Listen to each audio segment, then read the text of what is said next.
بڑی امور پر جلوہ فروز علماء سنت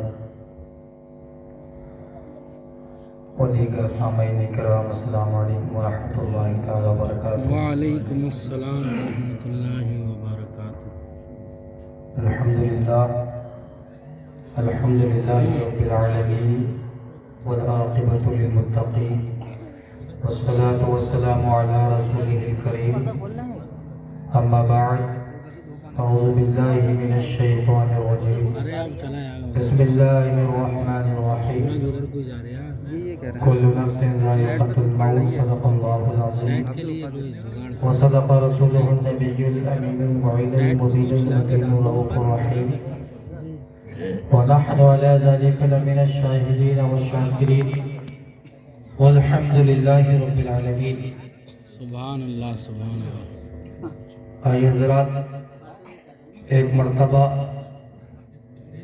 مالک خشک و تر، اللہ کے پیغمبر، امت کے رہبر، دونوں عالم کے سرور، صاحب انا اعطیناک الکوثر، شہنشاہ کون و مکان، سید انس و جاں، صفوت عامیہ، رحمت عالمیہ، تتمہ دور الزمان، صاحب قرآن، حبیب رحمان، مالک جنان، رسول رسولہ، پیغمبری پیغمبرہ، اللہ کے محبوب، حق مطلوب، دانے غیوب، احمد مجتبی محمد مصطفیٰ فدا، حضور صلی اللہ علیہ وسلم کی بارگاہ رسالت میں جھوم جھوم کر نذرانے عقیدت پیش کریں۔ پڑھیے بآواز اللہم صلی علی مولانا محمد مبارک وسلم، صلاۃ و سلام علیہ۔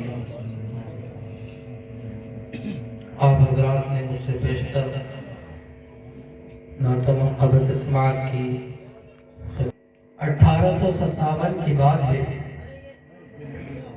جب علامہ کفایت اللہ کافی کو انگریزوں نے مراد آباد کی سرزمین پر گرفتار کیا، اور گرفتار کرنے کے بعد جب آپ کی پھانسی کا وقت قریب آیا تو علامہ کفایت اللہ کافی نے انگریزوں سے مخاطب ہو کر کے چند اشعار کہے تھے۔ ارشاد فرمایا تھا، کوئی گل باقی رہے گا نہ چمن رہ جائے گا۔ پھانسی کا وقت ہے، 1857 کی بات ہے، مراد آباد کی سرزمین ہے۔ کیا فرمایا تھا؟ کوئی گل باقی رہے گا نہ چمن رہ جائے گا، پر رسول اللہ کا دین حسن رہ جائے گا۔ بے شک۔ فرمایا تھا، اطلسوں کا مخاب کی پوشاک پر نازا نہ ہو۔ یہ اطلس اور کمخاب قیمتی لباس کا نام ہے جن کو انگریز زیب و تن کیا کرتے تھے۔ فرمایا تھا، اطلسوں کا مخاب کی پوشاک پر نازا نہ ہو، اس تنے بے جان پر خاکی کفن۔ فرمایا تھا، ہم سفیر و باغ میں ہے کوئی دم کا چہچہا، ہم سفیر و باغ میں ہے کوئی دم کا چہچہا، بلبلیں اڑ جائیں گی سونا چمن رہ جائے گا۔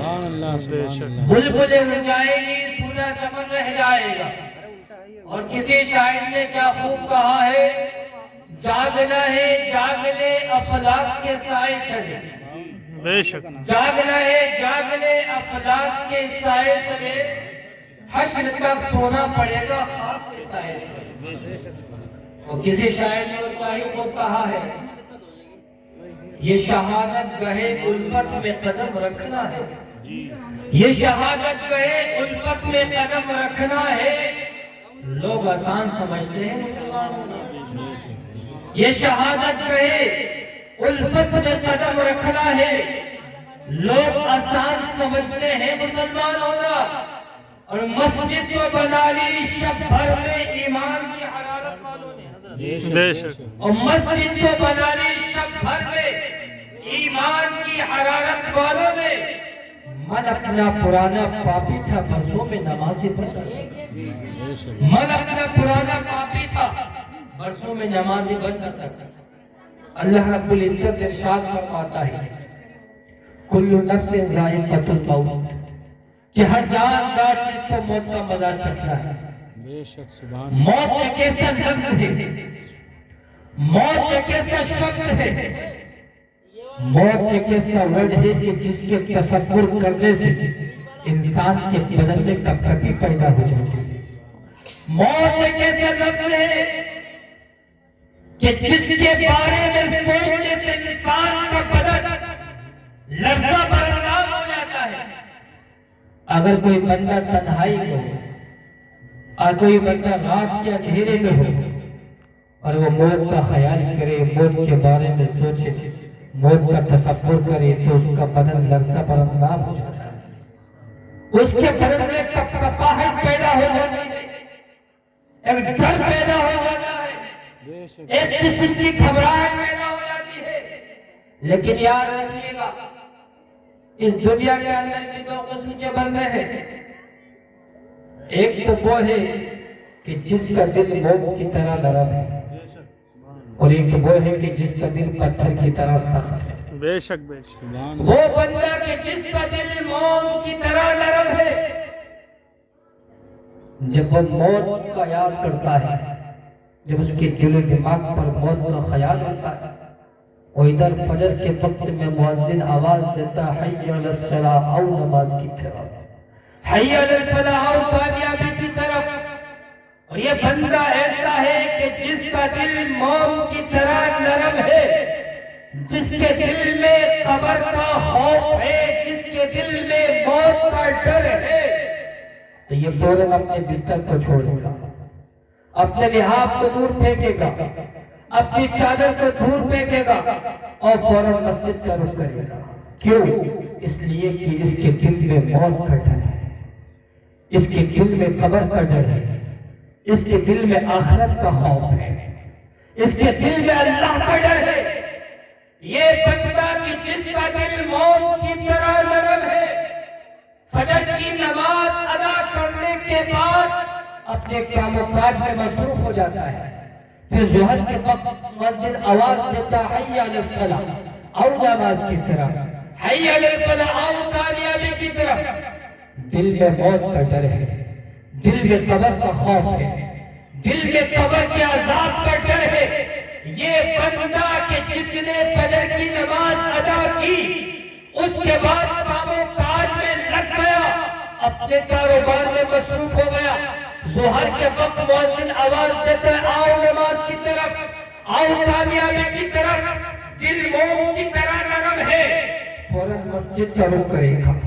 اگر مسجد قریب نہیں ہے، دکان پر موجود ہے، تو مصلی بچھا کر نماز ادا کرے گا، کیونکہ اس کے دل میں اللہ کا ڈر ہے، قبر کا خوف ہے۔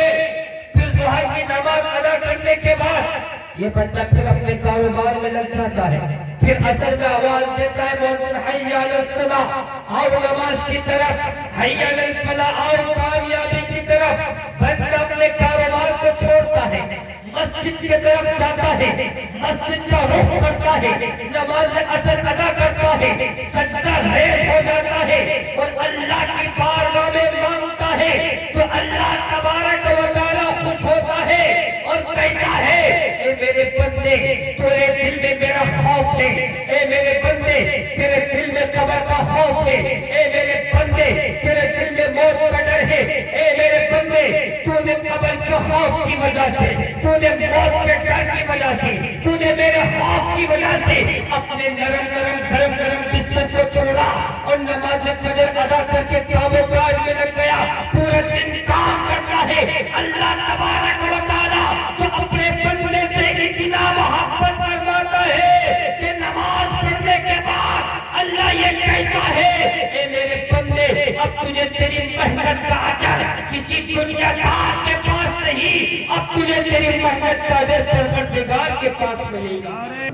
تو اللہ تو بہت محبت فرماتا ہے، انسان اٹھے، اللہ کا خوف۔ دنیا میں جتنے بھی مسلمان ہیں، جتنے بھی مومن بندے ہیں، ہر کوئی چاہتا ہے کہ میں نیک بن جاؤں، ہر کوئی بندہ چاہتا ہے کہ میں نیک بن جاؤں۔ جتنے یہاں پر موجود ہیں، آپ میں سے ہر ایک چاہتا ہے کہ میں نیک بنوں، اچھے کام کروں۔ تو نیک بننے کا فارمولہ بھی یہ کہ جس کے دل میں اللہ کا خوف پیدا ہو جائے، اور جس کے دل میں قبر کا خوف پیدا ہو جائے، موت کا ڈر پیدا ہو جائے، تو دنیا کی کوئی بھی طاقت اسے نیک انسان بننے سے روک نہیں سکتی۔ بے شک ایسی بات ہے، اللہ کا ڈر ہے، موت کا ڈر ہے، تو نماز چھوڑ سکتا ہے؟ وہ کبھی نہیں چھوڑ سکتا، نماز ادا کرے گا۔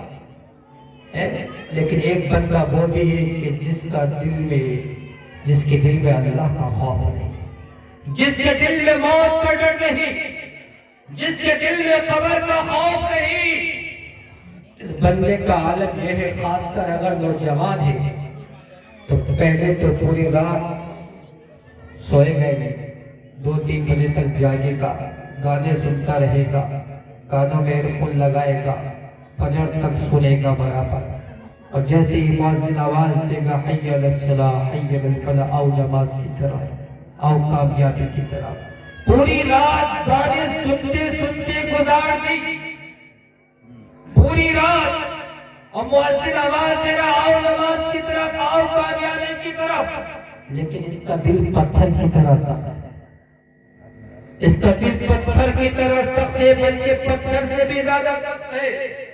اللہ کا ارشاد فرماتا ہے کہ پتھر کی بھی 3 قسمیں ہیں۔ پہلے بارے میں سورہ بقرہ میں ارشاد فرماتا ہے وَإِنَّ مِنَ الْحِجَارَةِ لَمَا يَتَفَجَّرُ مِنْهُ الْأَنْهَارُ، کہ کچھ پتھر تو وہ ہیں کہ جن سے نہر بہتی ہے، کچھ پتھر وہ ہیں کہ جن سے پانی نکلتا ہے، اور کچھ پتھر تو وہ ہیں جو اللہ کے خوف سے ریزہ ریزہ ہو جاتے ہیں۔ بتائیے پتھر اللہ کے خوف سے ریزہ ریزہ ہو جائے، یہ تو انسان ہے، اشرف المخلوقات ہے، وَلَقَدْ كَرَّمْنَا بَنِي آدَمَ کا تاج اللہ نے ہم کو پہنا کر بھیجا ہے، اور ہمارا دل پتھر سے زیادہ سخت ہو چکا ہے۔ پوری رات گانے سنتے سنتے گزار دی، مؤذن نے آواز دی آؤ نماز کی طرف آ جاؤ، کامیابی کی طرف آ جاؤ، نہیں جائے گا، بلکہ اس وقت اپنے کانوں سے ایئر فون نکالے گا، سو جائے گا، فوراً 10 بجے اٹھے گا۔ جو بتائیے پوری رات جاگے، گانے سنے، اللہ نہ کرے اس وقت میں موت آ جائے تو اللہ کی بارگاہ میں کون سا چہرہ لے کر جائے گا؟ اللہ اکبر۔ 10 بجے اٹھے گا تو پھر سوچے گا کہ میرے کاروبار میں برکت ہو جائے، کاروبار میں برکت کہاں سے ہو سکتی ہے؟ حدیث پاک میں تو یہ آتا ہے کہ فجر کے بعد سونا تندرستی پیدا کرتا ہے، فجر کے بعد سونا برکت کو ختم کر دیتا ہے، تو بتائیے انسان کے کاروبار میں برکت کہاں سے پیدا ہوگی؟ ہمارا دل اس قدر پتھر ہو چکا ہے، ظہر کے وقت میں آواز دے گا مؤذن حی علی الصلاۃ، نماز کی طرف، حی علی الفلاح، کامیابی کی طرف، لیکن اس کا دل پتھر سے زیادہ سخت نہیں جائے گا، پورا دن خرافاتوں میں لگ جائے گا، برائیوں میں لگ جائے گا، غیبت میں لگ جائے گا، چغلی میں لگ جائے گا، ظلم و زیادتیوں میں لگ جائے گا، ستائے گا، لیکن مسجد کا رخ نہیں کرے گا۔ کیوں؟ اس لیے کہ اللہ کا ڈر نہیں ہے، قبر کا خوف نہیں ہے، موت کا ڈر نہیں ہے۔ یاد رکھیے گا قبر کا عذاب تو بہت دور کی بات نہیں، آخرت کا منظر تو بہت دور کی بات نہیں، نزا کا وقت کتنا خطرناک ہوتا ہے۔ روایت میں آتا ہے، شداد بن اوس کی روایت ہے، وہ کہتے ہیں کہ اگر کسی انسان کو قینچیوں سے قتل دیا جائے، قینچیوں سے کاٹ دیا جائے، سوچیں کتنی تکلیف ہے، یا قینچی سے پورے جسم کو کاٹنے کی بات کی جا رہی ہے۔ اور کہ فرماتے ہیں روایت میں آتا ہے اگر کسی انسان کو آریوں سے چیر دیا جائے، مطلب یہ جاڑوں کا موسم قریب ہے، انسان پانی گرم کرتا ہے وضو کے لیے، نہانے کے لیے، اتفاق سے چیک کرے، انگلی ڈالے، اتفاق سے پانی زیادہ گرم ہو تو بل بلا جاتا ہے۔ ہماری وہ قوم ہے جس سے مچھر کا ڈر برداشت نہیں ہوتا، جس سے ذرا سی پریشانیاں برداشت نہیں ہوتی، لیکن شداد بن اوس کی روایت ہے کہ اگر کسی انسان کو قینچیوں سے کاٹ دیا جائے، آریوں سے چیر دیا جائے، تو کہتے ہیں اس وقت بھی اس بندے کو اتنی تکلیف نہیں ہوتی ہے کہ جتنی تکلیف روح نکلنے کے وقت ہوا کرتا ہے۔ اللہ اکبر کبیرہ، سوچئے روایت میں آتا ہے کہ موت کا ایک قطرہ کے تمام پہاڑوں پر ڈال دیا جائے تو دنیا کے تمام پہاڑ موت کے ایک قطرے کی وجہ سے پگھل جائے. مفتی صاحب موجود ہے رضا الکریم صاحب. کہ موت کا ایک قطرہ دنیا کے تمام پہاڑوں پر ڈال دیا جائے تو دنیا کے تمام پہاڑ پگھل جائے. اب سوچئے گا, تصور کیجئے گا, جب رات میں سوئے اپنے سر کو تکیے پر رکھنے سے پہلے بھی اپنا بھی محاسبہ کرے, اپنا بھی حساب کرے. حاسبو قبل ان تحاسب, اپنا بھی محاسبہ کرے اس سے پہلے کہ تمہارا حساب کتاب کیا جائے. اللہ فرماتا وَفِي أَنفُسِكُمْ أَفَلَا تُبْصِرُونَ, اپنے بارے میں کیوں نہیں دیکھتے؟ سوچئے موت کا ایک قطرہ دنیا کے تمام پہاڑوں پر ڈال دیا جائے تو دنیا کے تمام پہاڑ پگھل جائے. وہ پوری موت ایک بندے کو آنی, اس کا عالم کیا ہوگا؟ اس کی تکالیف تو وہی برداشت کرے گا. اور جانا سب کو ہے, کوئی نہیں بچے گا. جانا سب کو ہے, کوئی نہیں بچے گا, کیونکہ اللہ کا فرمان ہے کل نفس ذائقۃ الموت, کہ ہر جاندار چیز کو موت کا مزہ چکھنا ہے. جانا سب کو ہے. پہلے تو عمریں زیادہ ہوا کرتی تھی, 2,000 سال, 1,000 سال, 800 سال, 500 سال, 400 سال. اب دیکھئے کم ہوتے ہوتے 100 سال اور کم 50 سال کے بعد انسان تیاری شروع کر دیتا ہے. کھان پان ایسے ہو چکے کہ بالکل کمزور ہو چکا ہے. تو ویسے ہی پتہ نہیں اسباب کے ذریعے انسان اندازہ لگا دیتا ہے کہ پتہ نہیں رخصت ہو جائے. سوچئے گا, تصور کیجئے گا. حضرت علی رضی اللہ تعالیٰ عنہ فرماتے ہیں کہ میں جنگ کرنے جاؤں, جنگ کرنے جاؤں اور جنگ کرنے جاؤں اور جنگ میں میری جسم پر تلوار کے ضربے ہو, میرا پورا جسم چھلنی کر دیا جائے. سوچے کتنی تکلیف ہو, تصور کرے کتنی تکلیف ہوگی کہ میرا پورا جسم چھلنی کر دیا جائے, تلوار کی ضربے میرے پورے جسم پر ہو. حضرت علی فرماتے اس وقت بھی اتنی تکلیف میں محسوس نہیں کروں گا کہ جتنی تکلیف گھر پر لیٹے لیٹے میری روح نکل جائے. سکرات موت بہت خطرناک ہے, انسان ہلکے میں نہ لے. حضرت علی رضی اللہ تعالیٰ عنہ فرماتے ہیں سکرات موت تو پیغمبر اسلام نے بھی برداشت کیے ہیں. بتائیے, سکرات موت تو پیغمبر اسلام نے بھی برداشت کیے ہیں. تو سوچئے گا, روایت میں آتا ہے کہ اگر کسی انسان کو گرم ابلتے ہوئے پانی میں ڈال دیا جائے, سوچئے اللہ اکبر کبیرہ, گرم ابلتے ہوئے پانی میں ڈال دیا جائے تو کتنی تکلیف ہوگی. کہا اس وقت بھی اس انسان کو اتنی تکلیف نہیں ہوتی ہے کہ جتنی تکلیف منہ نکلنے کے وقت ہوا کرتی. انسان قبر کے عذاب کو ہلکے میں لیتا ہے, سوچتا ہے جو ہوگا دیکھا جائے گا. یہ ایسا سینٹینس ہے, یہ ایسا واقعہ, ایسا جملہ ہے کہ جس نے خاص کر کے نوجوانوں کی زندگیوں کو تباہ و برباد کر کے رکھ دیا ہے کہ جو ہوگا دیکھا جائے گا. نماز پڑھ لو, پڑھ لیں گے, قبر میں عذاب ہوگا دیکھ لیں گے, دیکھ نہیں لیں گے. یہاں کا استقبال الگ ہے, وہاں کا استقبال الگ ہے. وہاں استقبال ہوتا ہے ہتھوڑوں سے, ایسے ایسے بلند ہوتے ہیں قبر میں کہ مار دیا جائے پہاڑ پر تو پہاڑ سننا بن جائے. انسان کی کھوپڑی پر مارا جائے گا, کیا عالم ہوگا. یہ جملہ نا جو ہوگا دیکھا جائے گا, بولتے زیادہ جو ہوگا دیکھا جائے گا. یہ تو قبر میں جائے گا انسان تب پتہ چلے گا. قبر میں ماں کی ممتا ضرور جائیں گی قبرستان تک, لیکن قبر کو اترنے کے لیے ماں بھی تیار نہیں ہوگی. باپ کی شفقتیں بھی ضرور جائیں گی قبرستان تک, لیکن باپ بھی قبر کو اترنے کے لیے تیار نہیں ہوگا. دوستوں کی محبتیں بھی جائیں گی قبرستان تک, لیکن قبر کو اترنے کے لیے کوئی تیار نہیں ہوگا. ہر کوئی جائے گا. وہ دوست جو جان کو قربان کرنے کی بات کیا کرتے تھے جائیں گے. بستی والے جائیں گے, یہی بستی والے ہوں گے, یہی مسجد کی چارپائی ہوگی, یہی قبرستان ہوگا, یہی قبر کو اتار دیا جائے گا, پٹے لگا دیے جائیں گے, مٹی لگا دی جائے گی, اوپر سے قبر بنا دی جائے گی. سوچئے, تصور کیجئے, انسان گھر میں ہو, گرمی کا موسم ہو, لائٹ چلی جائے تو بے چین ہو جاتا ہے. لائٹ چلی جائے, گرمی کا موسم ہو, رات میں ہو, بے چین. قبر کو اتار دیا گیا ہے, پٹے لگا دیے گئے ہیں, اور اگر کوئی جھیری بھی باقی رہ جاتی ہے نا، تھوڑی سی جگہ بھی رہ جاتی ہے تو آس پاس والے کوئی تو ادھر سے گھاس توڑتا ہے، کوئی ادھر سے کوئی ڈیلا لے کر آتا ہے، کوئی جگہ نہیں چھوڑتا ہے، چھوڑ کے کوئی نہیں چھوڑتا ہے۔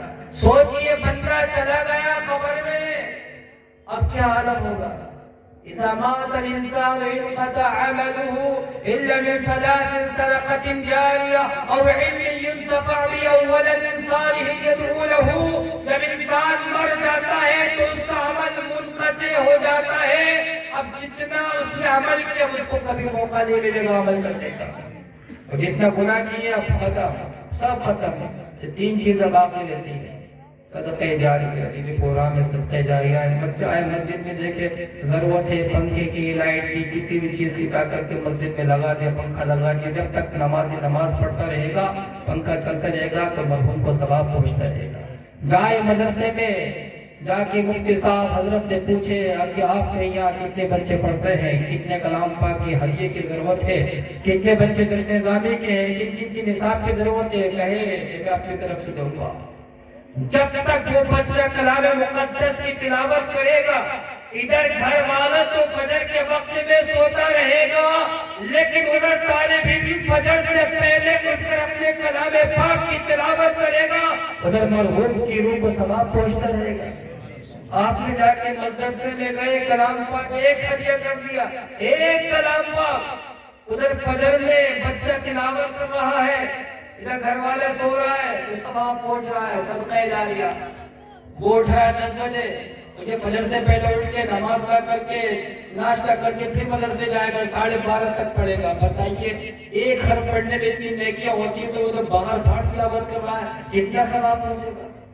پھر بندہ یہ جو اٹھا 10 بجے یہ تھک جائے گا، لیکن وہ بچہ پھر سحر کے بعد تلاوت شروع کر دے گا، پھر عصر تک پڑھے گا، بتائیے کتنا ثواب؟ پھر مغرب بعد، پھر عشاء بعد۔ اگر آپ نے ایک بچوں کو ایک کلام پاک ہدیہ کرایا ہے اور آپ نے 10 بچوں کرا دیا، جتنا زیادہ کرا دیا اتنا ثواب، تو یہ صدقہ جاریہ میں آتا ہے۔ اور دوسرا وہ علم ينتفع به، کہ جانے والا چلا گیا اور وہ عالم دین ہو، یا تو وہ اپنے شاگردوں کو چھوڑ جائے، یا اپنی تصانیف کو چھوڑ جائے، یا اپنی تعلیمات کو چھوڑ جائے، تو جتنے بھی پڑھنے والے اس کی کتابوں سے، تصانیف سے، تعلیمات سے فائدہ حاصل کریں گے تو ہمیں لوگ ثواب پہنچتا رہے گا۔ اور تیسرا ولد صالح یدعو لہ، کہ جانے والا چلا گیا اور وہ اپنے پیچھے نیک اولاد چھوڑ کے چلا گیا۔ اس میں نقطہ ملاحظہ کرنا، ولد صالح، نیک اولاد۔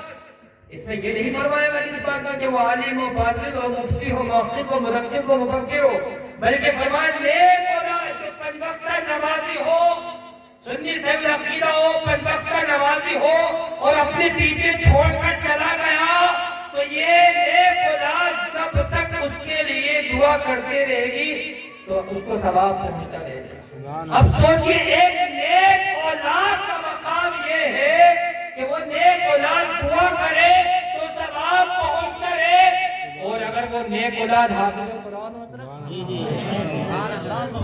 یہ کام ہے، یہ کام ہے، یہ کام جو دعا کرے تو ثواب پہنچتے رہے۔ اگر وہ نیک اولاد حافظ قرآن ہو، اس پر ترجمہ یہ کہ وہ قاری ہو، عالم ہو، فاضل ہو، مفتی ہو ہے، تو بتائیے وہ اگر دعا کرے گا تو کتنا ثواب پہنچے گا؟ حدیث پاک میں نکتہ ہے یہ، نیک اولاد کے بارے میں بیان کیا گیا ہے، نیک اولاد کی یہ شان ہے، تو بتائیے عالم و فاضل، مفتی و محقق، مدقق کی کیا شان ہوگی؟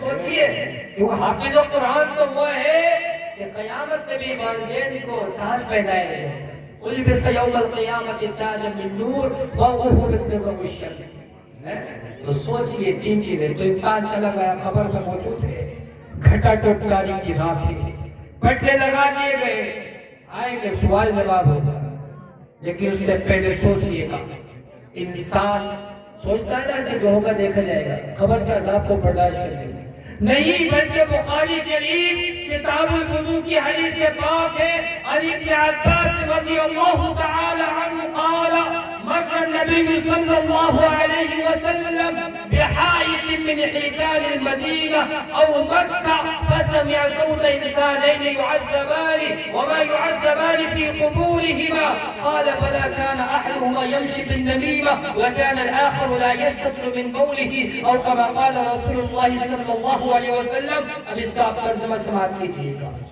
اس کا ٹرانسلیٹ الواز کیا ہے؟ وہ لوگ جو یہ کہتے ہیں جو ہوگا دیکھا جائے گا، نہیں. سوچیں قبر کا عذاب کتنا خطرناک ہے کہ سرکار دو عالم صلی اللہ علیہ وسلم مکہ یا مدینہ کے قبرستان کے پاس سے جا رہے تھے. آپ نے دیکھا قبرستان رک جاتے ہیں اور صحابہ کرام سے ارشاد فرمایا اے میرے صحابہ یہ قبرستان، اور اس قبرستان میں متعین کرتا آپ نے فرمایا یہ قبر اور یہ قبر، اس دو قبروں میں عذاب ہو رہا ہے. اب بتائیے پہلی بات تو یہاں پر حدیث پاک میں علم غیب کا ثبوت بھی ہے کہ سرکار نے قبرستان میں کھڑے ہو کر فرمایا قبر کے اندر کی بات ہے. آپ بتا دیں کوئی نہیں بتا سکتا قبر میں کیا ہوگا، لیکن پیغمبر اسلام قبرستان کے پاس رکے اور ارشاد فرمایا میرے صحابہ یہ قبر اور یہ قبر اس میں عذاب ہوگا، اندر کی بات بتائے. تو صحابہ کرام نے پوچھا یا رسول اللہ کیوں عذاب ہو رہا ہے؟ کوئی بڑا گناہ کیا ہے انہوں نے؟ کوئی لمبا چھوڑا گناہ کیا ہے؟ کوئی بڑا بہت زیادہ گناہ کیا ہے؟ تو سرکار نے فرمایا نہیں، گناہ تو گناہ ہے لیکن بڑا گناہ ہے. گناہ ہے لیکن وہ جو حدیث پاک میں معاشرے تو اس کو گناہ سمجھتے ہی نہیں ہے. کہا یا رسول اللہ کیا وجہ ہے کہ اتنا خطرناک عذاب ہو رہا ہے قبر میں؟ تو اللہ کے رسول نے ارشاد فرمایا میرے صحابہ سنو، ان میں سے ایک بندے کو اس وجہ سے عذاب ہو رہا ہے کہ جب یہ دنیا کے اندر موجود تھا تو یمشی بالنمیمتی، تو یہ لوگوں کی چغل خوری کرتا تھا. اللہ اکبر. لوگوں کی چغل خوری کرنے کی وجہ سے اتنا عذاب. تو جو 5 وقت کی نماز ہضم کر جائے، جب پورا مہینہ نماز نہ پڑھے، پورا سال نماز نہ پڑھے، تو بتائیے جو گناہوں میں ملوث ہو، جو زناکاریوں میں، جو شرابی ہو، جواری ہو، کٹاری ہو، کون سا الفاظ بولا جائے، خرافاتی ہو، جس کے مطلب گناہوں کے دلدل میں ملوث ہو، گناہوں میں پھنسا ہوا ہو، گناہوں کا انبار اس پر ہو، اس کا کیا ہوگا؟ یہ تو چغل خوری کرنے کی وجہ سے اتنا خطرناک عذاب. یہ میں اپنے گھر کی بات نہیں بلکہ رسول پاک کی بات بتا رہا ہوں، بخاری شریف کی بات کہ قرآن کریم کے بعد اگر کسی کتاب کا سب سے اونچا درجہ ہے تو وہ بخاری شریف ہے. بخاری شریف کتاب الوضو کی حدیث سے بات ہے کہ چغل خوری کرنے کی وجہ سے اتنا خطرناک عذاب. تو صحابہ کرام نے پوچھا یا رسول اللہ یہ دوسرا جو بندہ ہے جس کو عذاب ہو رہا تھا اس کو کیوں ہو رہا تھا؟ تو اللہ کے رسول نے ارشاد فرمایا اے میرے صحابہ لا یستتر من بولہ، اس بندے کو اس وجہ سے عذاب ہو رہا تھا کہ یہ بندہ پیشاب کی چھینٹوں سے نہیں بچتا تھا. نوجوان خاص کر سنیں، پیشاب کی چھینٹوں سے نہیں بچتا تھا. سوچے جو لوگ ناپاک رہتے ہیں اللہ کا کہ اس وقت میں وہ نکل جائے اللہ کی بارگاہ میں جائے تو کون سا جگہ نکل جائے. تو سوچے ان 2 باتوں سے انسان کو گرفت لینا چاہیے، نصیحت حاصل کرنا چاہیے کہ چغل خوری کرنے کی وجہ سے اتنا خطرناک عذاب. بتاؤ چغل خوری غیبت تو عام ہے، لوگ دن بھر کر رہے ہیں پتہ نہیں چلتا ہے. اب تو یہ گناہ اتنا ہو گیا ہے کہ لوگ اتنی چغل خوری غیبت کرتے ہیں کہ انہیں پتہ ہی نہیں چلتا ہم غیبت کر رہے ہیں چغلی کر رہے ہیں. عام ہوگا. یاد رکھنا جب انسان کسی گناہ میں لگ جاتا ہے تو سمجھ لو اس کو لذت محسوس ہونے لگ جاتی ہے. انسان گناہ میں ملوث ہو گیا اور پھر اپنے آپ کو گناہ سے نکالنے کی کوشش نہیں کر پا رہا ہے تو سمجھ لو وہ دن دور نہیں کہ اس کی روح قفصن سری سے پرواز کر جائے، اسے توبہ کی توفیق میسر نہ ہو.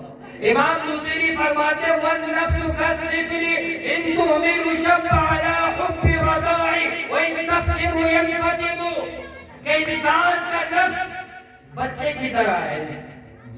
اگر کوئی ماں اپنے بچوں کو دودھ پلائے اور وہ ماں بچے کا دودھ نہیں چھوڑائے تو وہ بچہ دودھ پیتے پیتے جوان تو ہو جائے گا لیکن ماں کا دودھ نہیں چھوڑ سکتا، کیونکہ ماں نے کوشش ہی نہیں کی چھڑا دے گی، کوشش ہی نہیں کی تو وہ دودھ پیتے پیتے جوان تو ہو جائے گا لیکن ماں کا دودھ نہیں چھوڑ سکتا۔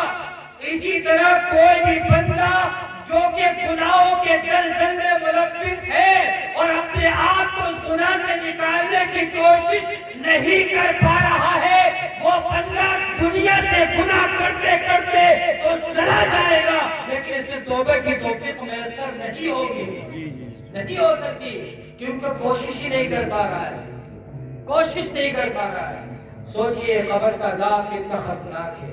تو یاد رکھے گا کہ جس کے دل میں اللہ کا خوف پیدا ہو جائے اس کا بیڑا پار ہو جائے گا۔ سبحان اللہ، سبحان اللہ۔ اپنے دلوں میں اللہ کا خوف پیدا کیجئے گا۔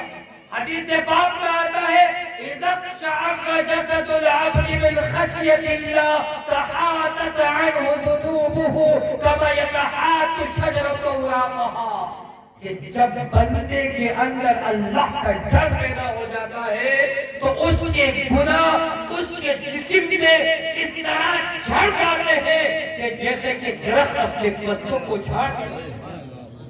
اللہ کا خوف ضروری ہے، اللہ کا خوف ہوگا تو موت کا ڈر ضرور ہوگا۔ وہ حدیث پاک میں آتا لا یلج النار من بکا من خشیت اللہ حتی یعود اللبن فی قبر، یہ دوزخ میں داخل نہیں ہوگا وہ بندہ کہ جس کے دل میں اللہ کا خوف ہو، اللہ کا ڈر ہو، وہ دوزخ میں داخل نہیں ہوگا۔ سرکار نے تشبیہ دی، فرمایا جیسا کہ کوئی بندہ بکری کی تھن سے دودھ نکالے حتی یعود اللبن فی قبر، کہ جیسے کہ کوئی بندہ بکری کے تھن سے دودھ نکالے، اب نکالنے کے بعد کہ کسی بندے میں یہ طاقت کہ اس نکالے ہوئے دودھ کو اسی طریقے سے واپس کر دے، نہیں کر سکتا۔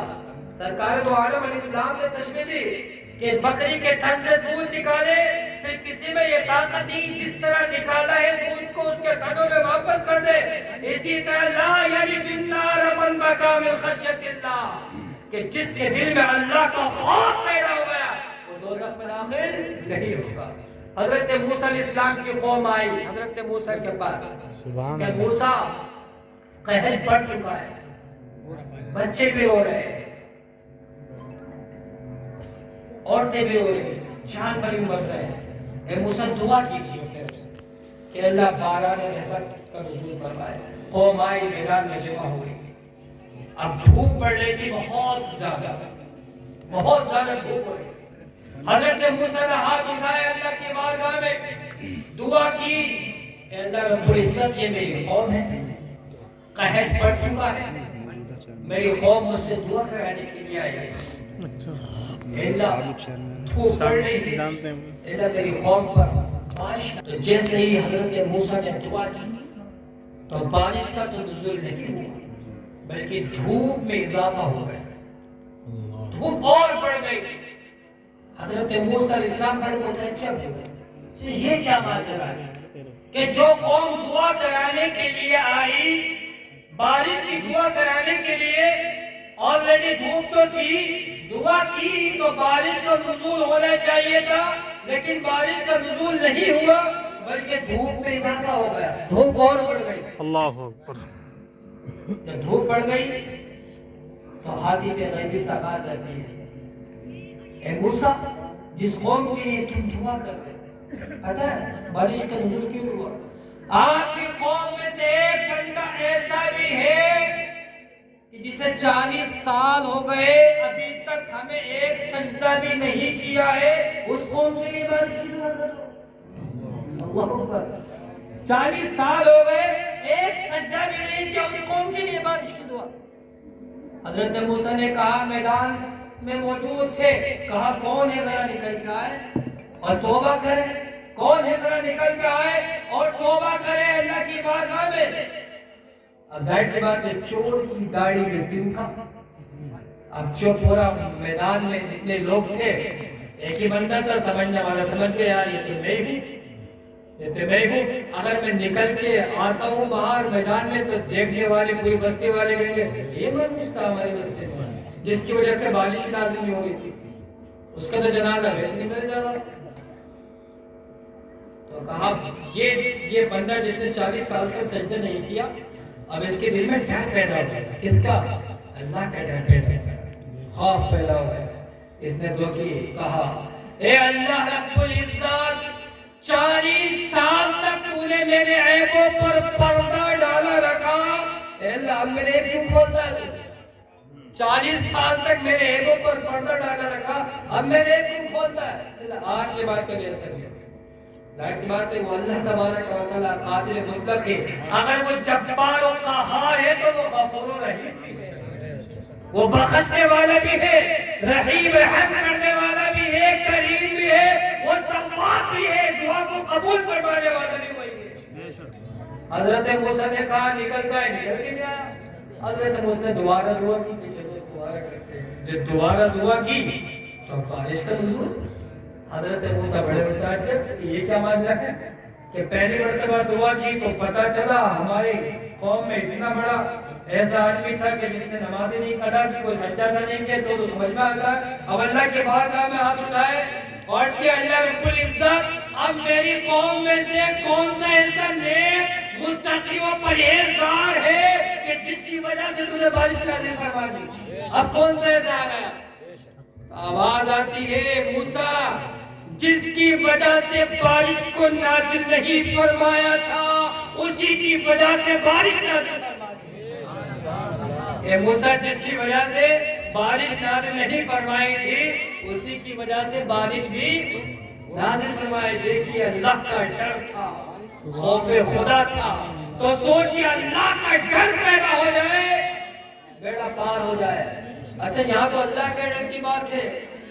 حضرت عمر رضی اللہ تعالیٰ خلیفہ وقت آگے کیونکہ سامنے سے آ رہے تھے، ایک بندہ ادھر سے آ رہا تھا اور بغل میں شراب چھپایا آ رہا تھا، بغل میں شراب اور سامنا ہو گیا. المؤمنین حضرت عمر بہت اسٹرانگ تھے شریعت کے مطلب.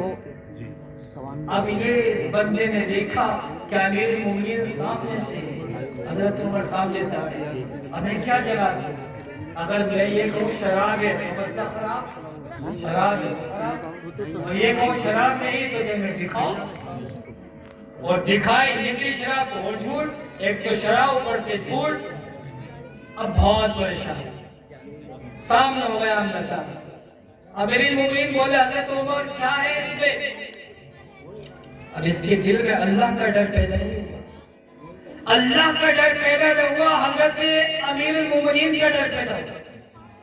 اس واقعے میں اللہ کا ڈر تھا، ادھر اللہ کا ڈر نہیں بلکہ حضرت عمر کا ڈر پیدا ہوا.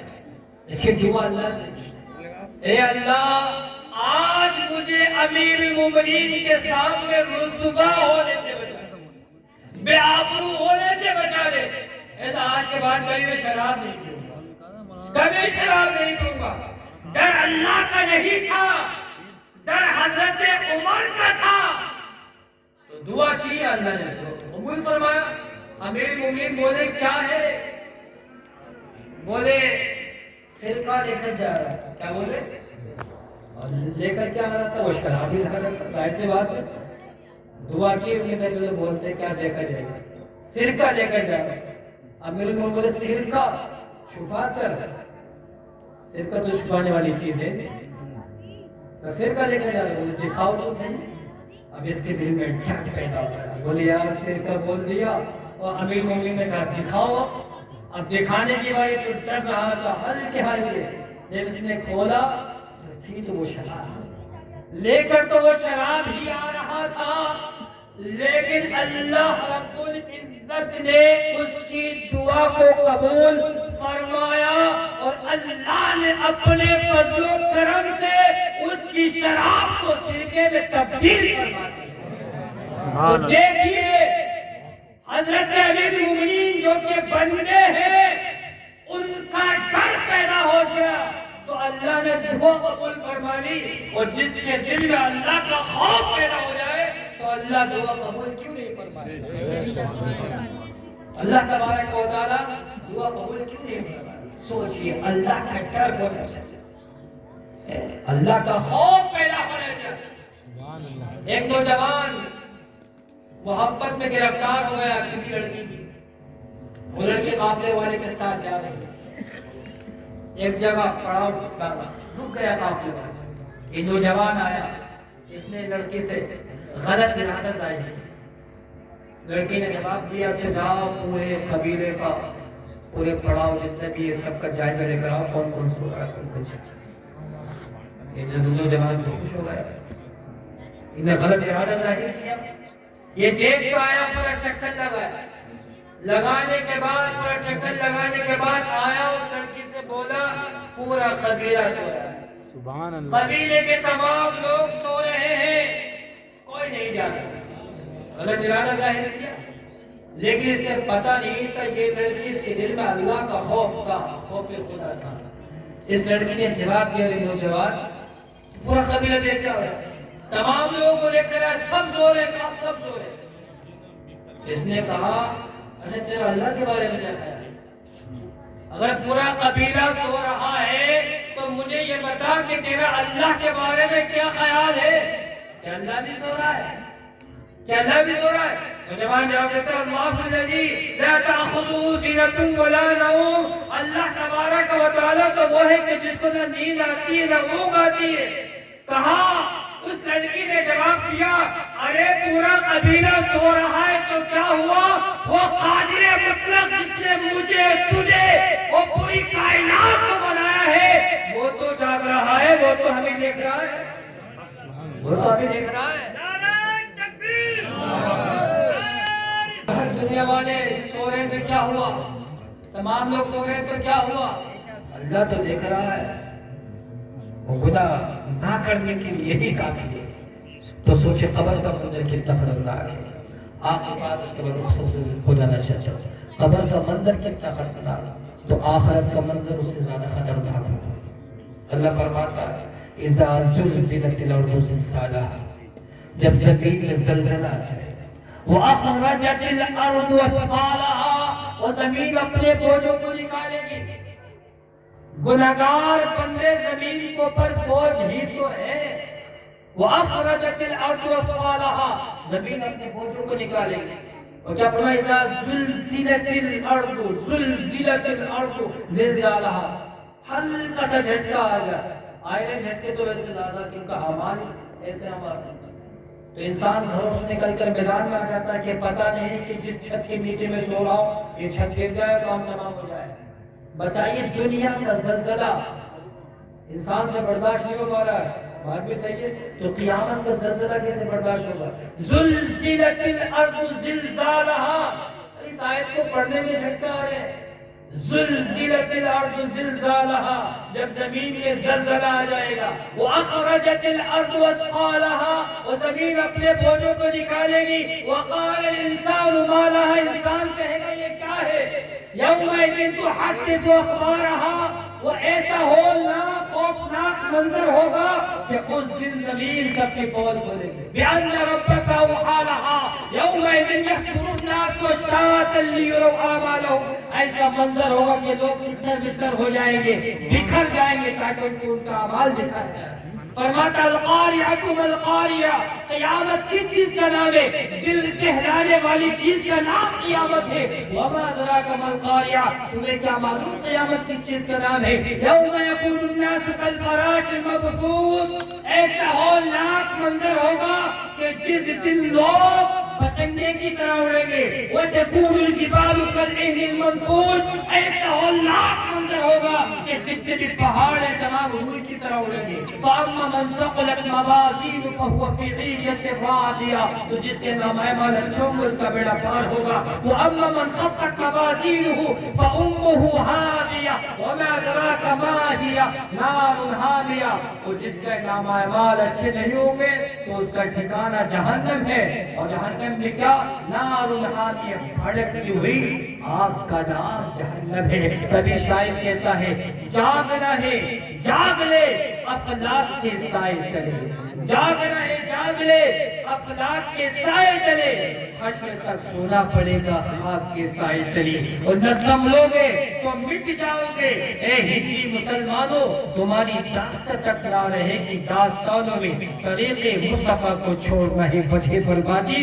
کسی سے قوم دنیا میں ہوئی بے اقتدار اپنی، اور ہمیں تو کرنی ہے شہنشاہ فتح کی رضا جوئی، وہ اپنی ہو گئی تو رحمتی پروردگار اپنی۔ رب کریم کی بارگاہ میں دعا